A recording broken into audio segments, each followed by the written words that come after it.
Hello there, I'm Dan, and this is Dan Explains. What am I explaining today? Well, the title gives it away a little. But have you ever wondered what happens when you fall into a black hole? I've seen lots of possible explanations. The first thing everyone suggests is spot on. You die. You get stretched out into a skinny noodle in a process called spaghettification before you even get to the black hole most of the time. That really isn't the interesting part. So I tried to think about it from a perspective of being a spectator, like a spectator mode in a game. What I came up with may indicate our whole universe is stuck in a black hole. Let me explain why.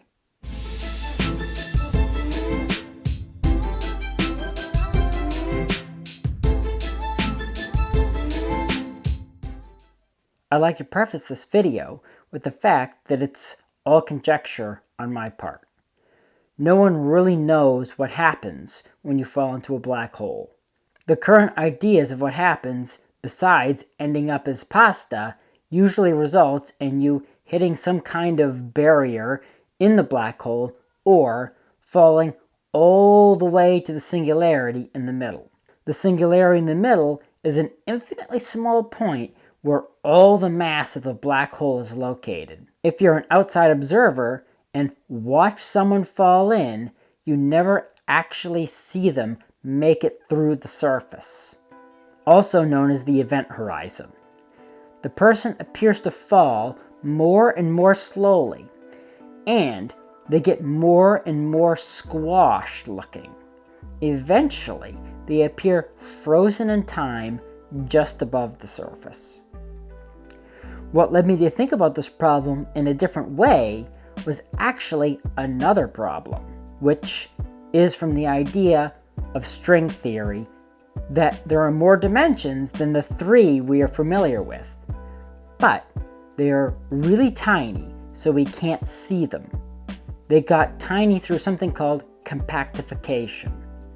I was thinking about this and how the universe could have gotten this way. Where was the starting point? Did the universe have 0 dimensions and get more? Or did it have many that got compactified? I realized that if there were many dimensions that somehow got crushed down till only our 3 remained, there might be a process in the universe we know of that is compactifying 3 dimensions down into 2 dimensions. And thinking about the possible candidate processes, black holes were a good fit, especially if you consider the perspective from an outside observer. I mean, relative to the observer, the person falling into the black hole gets a thickness tending to infinitely thin as time goes on. And we all know from Einstein, everything is relative. The person falling in is like Atalanta in Zeno's dichotomy paradox, where, to get closer to something, you always take a step that is exactly half the distance to the place you are trying to get. So, let's say you're 2 feet away, and you take a step 1 foot, then half a foot, then a quarter of a foot, and so on. The result is you never get there. Taking a step further, what happens if you are falling into a black hole too?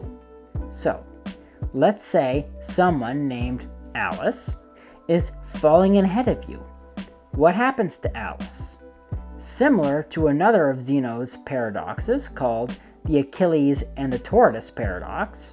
In this case, Alex is the tortoise and you are Achilles, trying to catch it. As you fall in behind Alice, she gets thinner and thinner as before, and you get closer and closer to her and the surface of the black hole. But you never reach either. Another thing that happens since you're accelerating into the black hole, light that is falling in behind you can never reach you, since it would need to exceed the speed of light to catch up. This forms an event horizon behind you.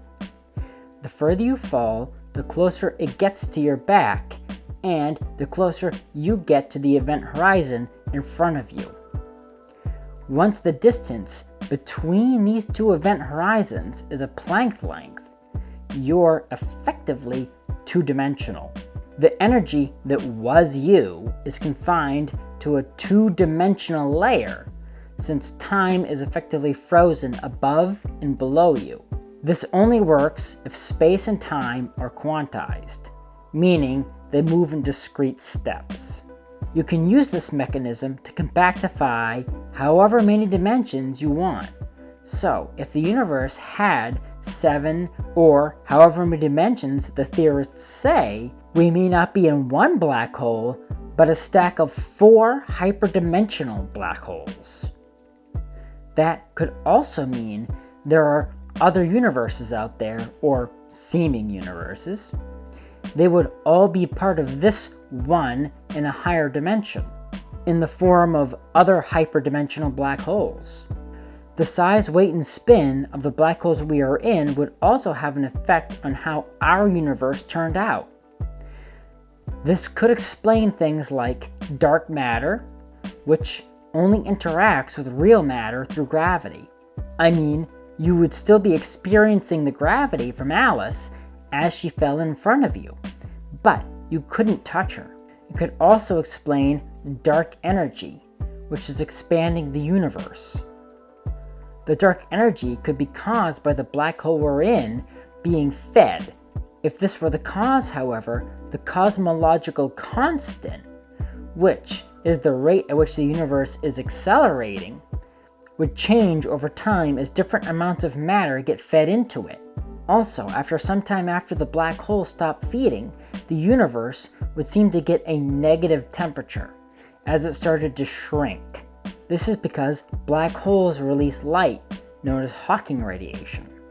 The universe would end in a similar way it began. That is, if one of the black holes it was nested in didn't evaporate first. It would also help explain the inflation at the start of the universe, which supposedly happened just after the Big Bang to prevent the early universe from collapsing in on itself. The universe would have a minimum size from the start because it takes a certain minimum amount of mass to create a black hole. This would probably also mean the universe would have a finite size, and if you went around it, you could come back to the start, if it weren't expanding too fast anyway. There are lots of details that would be testable that I'm not going to go into, but anyone who had the time and the funds to perform such a test doesn't need me to help figure out the details. I haven't done any of the math for this, so it's all pretty much unsubstantiated garbage for now. But if you feel like wasting your time doing the math and want the details, go ahead and leave a comment below. If you like this video, please press the like button. Subscribe to my channel and ding the bell to get notified when I post new videos. Also, please support me on Patreon, link in the description. The more people who support me, the more time I can dedicate to making videos like this one. So, until next time, have a great week.